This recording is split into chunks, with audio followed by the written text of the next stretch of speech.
लो ही बीच में मेहररुआ के मरद के फोन आ जाए तू मेहररुआ कही अच्छे करी पापा से पूछब न तो बाबा धाम जाए तो लो मेहररुआ का फोन आ जाए तो कही देखबू नाम लेत शैतान हाजी आ फोन कोई दियो हेलो हाँ गोल लगता नहीं तू कोई खुश रह का हाल चल बा तो सब ठीक है बा देखी ना आर नहीं रीता की माई के लगा बा कहत रहनी हो कि चल ना बाबा धाम चलल जाए त जाई का कहत नहीं तू कुछ कहे त कहली से मौगी जी मजे हां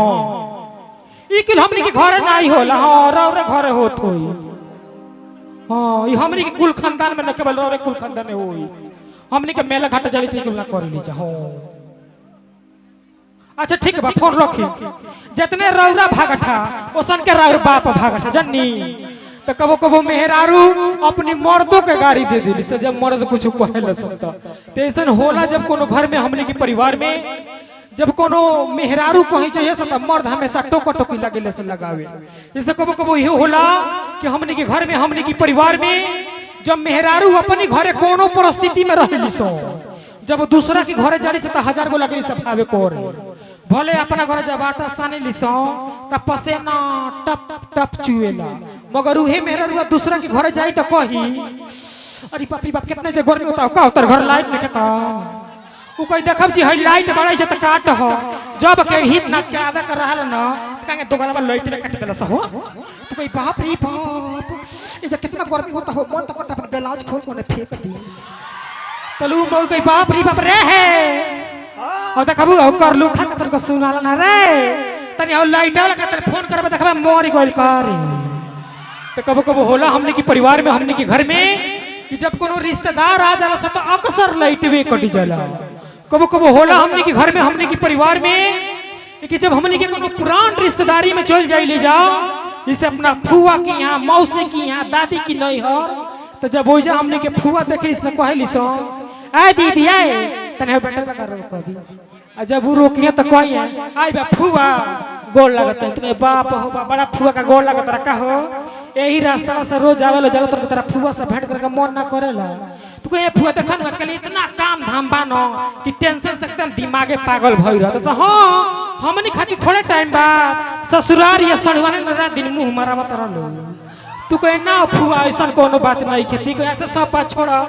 भाई भौजी ठीक बालो तो हाँ सब ठीक बालो तरे बाबू अब त्रिलोकी का लकनिया भागो रहे तो मिलो तो ऐसा कबो हमने के फुआ बात पूछ देली सोन कि जौन के हमने के बात के पते ना रहेला कबो कबो ये होला हमने के घर में हमने के परिवार में कि हमने के जब नावका लइकन के हमने के चाचा देखे लो बुढ़ऊ लो 60 साल के 70 साल के बुढ़ऊ लो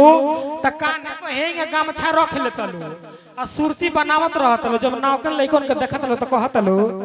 इनका पहुंचे तू नहीं दिन भर घरवे में घुस रहत एगो हमनी के टाइम रहे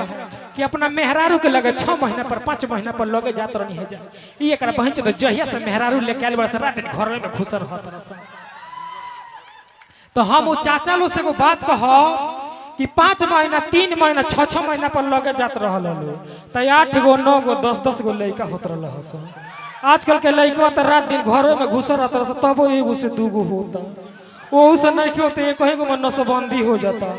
अगर आज वो टाइम रही तो हमनी के चाचा लो चाइना देश फेल कइले रहित लो ना जौन के हमरा भूरो भाई के हुए हाल बा कहां बानी भूवर भैया चली जय हो चलिए जैसे प्रेशर आवता कहे कि बुरा मत माना मगर हम हमारी बातों से केहू के दिक्कत होत होई त हम की एंटरटेनमेंट करावे खातिर लोगों के हंसे खातिर हमनी के कोनो बात कही ले जा आई यही का प्यार और आशीर्वाद देत रही और हमनी के गाना की दुनिया में भजन की दुनिया में हमनी के चलल जा जो उनके अनिश भैया गाएंगे हमनी के दोनों आदमी मिलके गावल जाएगा आई हेलो हेलो भैया एकदम बनौले रहिए काहे कि हमहू डिस्टर्ब बानी अभी कुला